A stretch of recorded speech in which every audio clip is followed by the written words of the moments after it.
Le moka tsy vanina indray. Arao tsy tapaka isaky ny talata sy zoma amin'ny Elinora Arivo.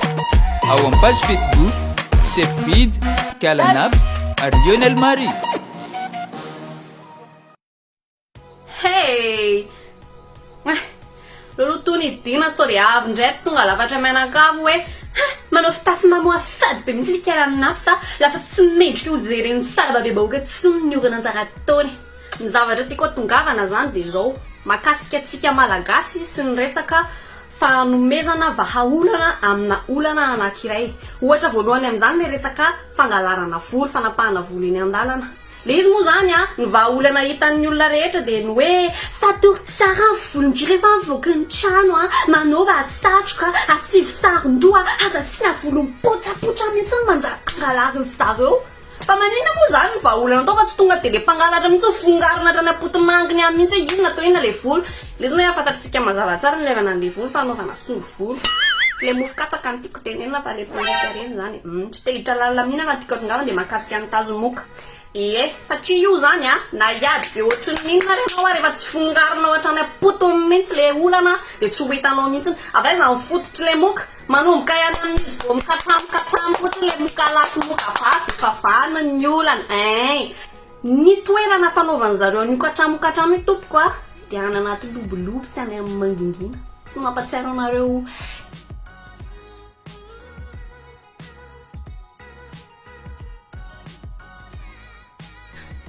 tsy moa zany le tiako tongavana fa fotsiny hoe ny lobolobo manodidina ny tanànanao sy ny fakofako rehetrarehetra ny rano miandrona sy ohatr'izany dia teniny moka izy tia miafokafona anaty lobolobo any zareo mikatramokatramo be dia avy eo misy mandomando akaikinao aterantsika eto ny ankizy raha misy ozy izy le moka vavy dia iny fa mirongatra amin'izay zareo ka noho izany dia divana amin'izany dia sody aloha ny lobolobo le manodidina anao sy ny afaka manala lobolobo amin'ny vatanao koa ianao tsy maninona koa zany tsisy raha imoka an'iny aloha fa lobolobo manodidina ny tranonao no esorina voalohany ny fakofako rehetra dia amainina ny zavatra rehetra afaka iandrona ny rano reny ny esorina voalohany dia amin'izay vao tonga amin'izay izy mivady hoe oety to fisy lobolobo tsony tsika ve zany tonga dia dia tao masim-boaka bety ve tena tsy poanta koa sarana eny tena tsy poanta sa aloha mitady hafa mihitsy rehefa tsy mahita anaovana katramokatramo izy dia miala ho azy anko zay vahaolana zao zany ka dia manomboko zao dia zaro manala ny lobolobo rehetra manodidina anao ny rano miandrona sy ny ohatra ny hoe le lavaka kely mety misy rano miandrona reny dia totofany reny ny zavatra rehetra afaka mitazona rano dia arina any amin'ny fako avokoa. Fa zao sao dia avy indray dia hitenindreo hoe zay ne olona sahirany zay nge mahantra tsy fidiny aminay le feny fako manodidina anay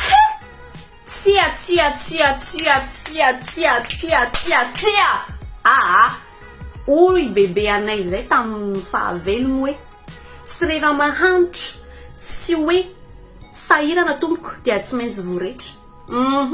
Io zany tsy hoe mahantra dia mirima amin'ny hoe avoretrano. Io zany afaka fongorinao io na sahirana ary ianao dia ampiriminao ary nany amin'ny dabapako tsara ny fako fa tsy alefalefena nanonanina eny dia io koa rehefa mangery dia tsy atao anaty sasela izy dia hoe arinany amin'ny fako fa mampiasa kabone. Izay zany ny afatra fa mandany rora be mantsy le mikarapetsina eto foana fa dia eny aneka ho tafitany aminareo tsara ny afatra ary zanako rehetra dia zay dia apitapita ho any dia orika mamy.